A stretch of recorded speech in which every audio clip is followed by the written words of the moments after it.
Hi everyone and welcome to Science Lab. The signs are happening because Lord Jesus Christ is coming. Every day we are looking at some of the great signs that are happening around us. Today, we are going to look at some of the end-time signs happening in Europe. The paradox of Hitler's culture, as yet another culture revival begins in Europe. It is high time to understand its origin. Adolf Hitler was one of history's most evil mass murderers. Yet during his life, he was an individual of culture. For example, he claimed that only by understanding the music of Richard Wagner could you understand the Third Reich. On a larger scale, only by understanding its culture can you understand what Hitler was trying to revive, the Holy Roman Empire. Hitler, Frederick the Great, Napoleon Bonaparte, Maximilian I, Otto the Great, Charlie Magne, and many other European leaders have had two things in common: their love for culture and their love for conquest. European culture includes not only its foods and its arts, but also centuries of heavy influence on the Catholic Church, headquartered in Rome. The Church has affected not just the people's deepest belief about life and the afterlife, but also everything from political policy to architecture. Time after time, this church has used its influence to align with political leaders and resurrect the Holy Roman Empire. Although the Holy Roman Empire's influence has ebbed during the modern democratic era, its heritage is still very much alive, and it is beginning to swell once again. The European Commission sponsored the European Year of Cultural Heritage in 2018, attracting 6.2 million people to 11,700 organized events across 37 countries, celebrating the luster of past Holy Roman Empire leaders like Charlemagne, Otto, and Maximilian I. Included in that heritage is the fact that dozens of those imperial leaders held a fanatic desire to rule the world. While they brought order and prosperity to new regions, they committed atrocities of savage brutality. While they celebrated the fine arts in their palaces, their subjects were tortured in the dungeons beneath. Today, Europe is still viewed as a leader in culture. The Bible prophesies that in the future, Europe will rise to even greater wealth and culture, but it will also unleash even greater atrocities. Is Europe's barbarity contrary to its culture? There is also evidence that he believed in the superiority of Roman culture and the belief of Catholic Church. His biographer, Eynard, recounted that he devoted much time to listening to readings of the books of St. Augustine, his favorite of which was the City of God. He sought to create an empire with one God, one emperor, one pope, one City of God.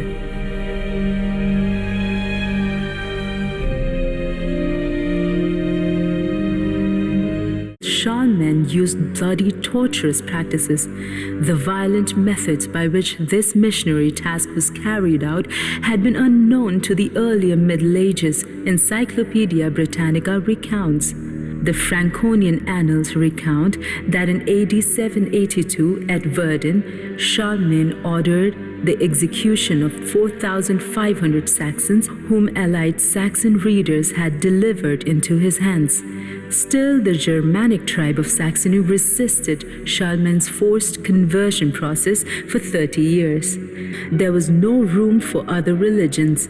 There's no contradiction in Charlemagne's love for culture and his desire to subjugate the world. The one nourished the other. Many Holy Roman emperors have followed Charlemagne's footsteps.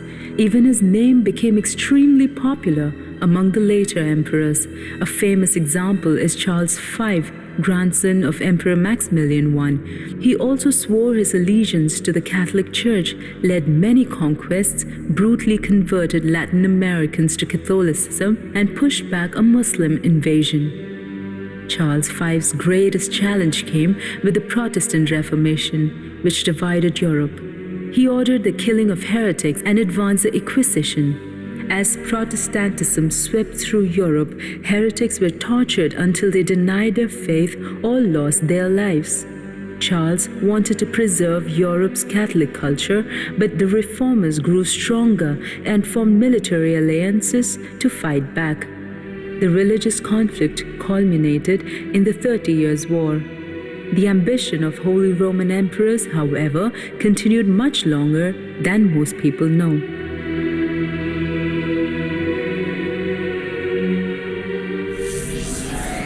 We have seen about the end-time signs happening in Europe, but there is more. Don't go anywhere, we'll meet you after a short break.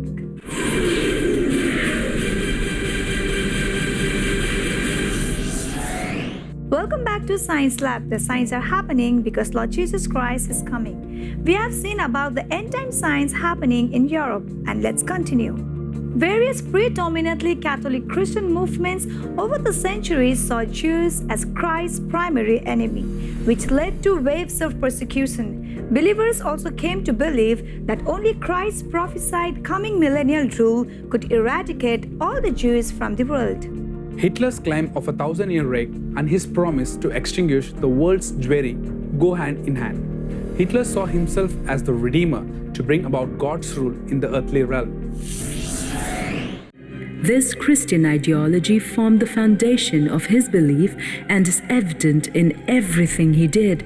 Though other Germanic traditions and socialistic concepts factored into Hitler's everyday agenda, the Catholic institution and this perverted view of Christianity formed the basis of his idea and heavily influenced his goals.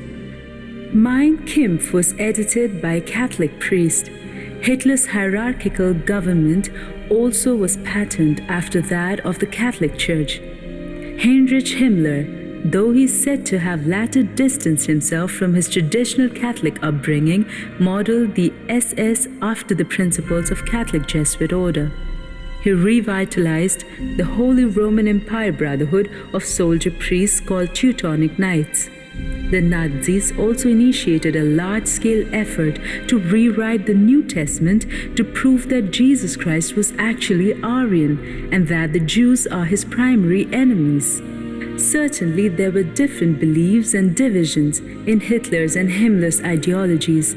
There are also different ideologies within the Catholic Church. Some support Hitler, others did not, but in the end, they all shared the culture of the Holy Roman Empire. Before Hitler became a dictator, he studied art. Once he rose to power in Germany and became a mass murderer, his passion for culture remained. His ruinous regime included a vast cultural program. His effort to revive European culture is vividly documented in Hitler's Holy Relics by Sidney D. Kirkpatrick. In fact, his passion for culture sparked his motivation. It all started in Vienna, Austria. In Vienna, Hitler came to believe that God had replaced the Jews with the Germans and the Holy Roman Empire. He learned it in that cultured city, looking at all those crown jewels and the opulence of the Habsburgs. This was a time in which the greatest change I was ever to experience took place in me. Hitler wrote in Mein Kampf concerning his time in Vienna. From a feeble cosmopolite, I had turned into a fanatical anti-Semite. He also wrote, to me the big city appeared as the personification of incest. The longer I stayed in the city, the more my hatred increased against the mixture of foreign nations that began to eat up this side of old German culture.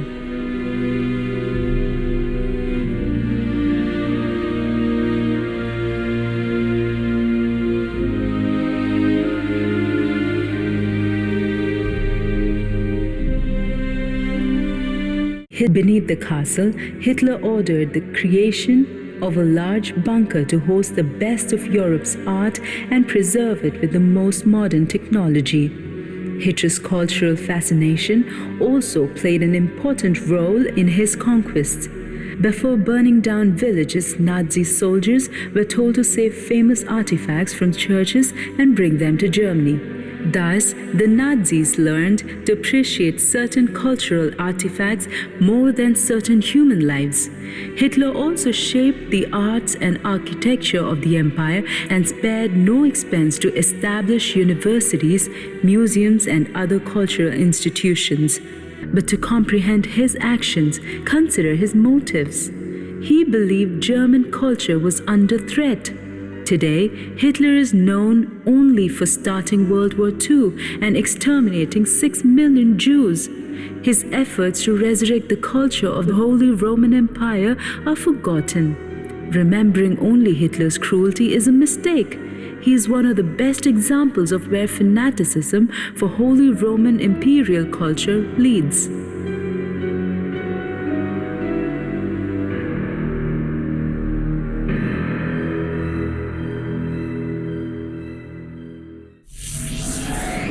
This truth becomes all the more important when you understand that the Holy Roman Empire was prophesied to rise 7 times and that one of these resurrections is yet to come. Revelation chapter 17 depicts it as a mighty beast, a political military power ridden by a great war, a symbol of powerful false church. There is yet one more resurrection coming before God will end it forever. Concerning the leader of this prophesied last resurrection, the Bible foretells that at one point, then its mind changes and he transgresses. He commits offenses, ascribing this power to his God. This prophesied last leader will also be steeped in Europe's culture. The next dictator will be much more sophisticated, much more cultured, and he is going to fight Christ. All these show that what is mentioned in the Bible that are going to take place in the end times are taking place in our lifetime. We are living in the last days. Lord Jesus Christ is coming again very soon. Thank you for watching this episode. Don't forget to tune into Science Lab next time. Before we end the show, we would like to ask you a question from this episode. What was the book written by Adolf Hitler? Option A, Mein Kampf. Option B, Das Kapital. And option C, My Experiments with Truth. Send us your correct answer to our email address sciencelab@angeltv.org. If you have missed any of the episode, don't worry. You can watch it again and again in our Science Lab YouTube page. But don't forget to like, share, comment on the video. And also ask your friends and relatives to watch the Science Lab so that they will know that we are living in the last days. Remember, signs are happening because Lord Jesus Christ is coming. Maranatha.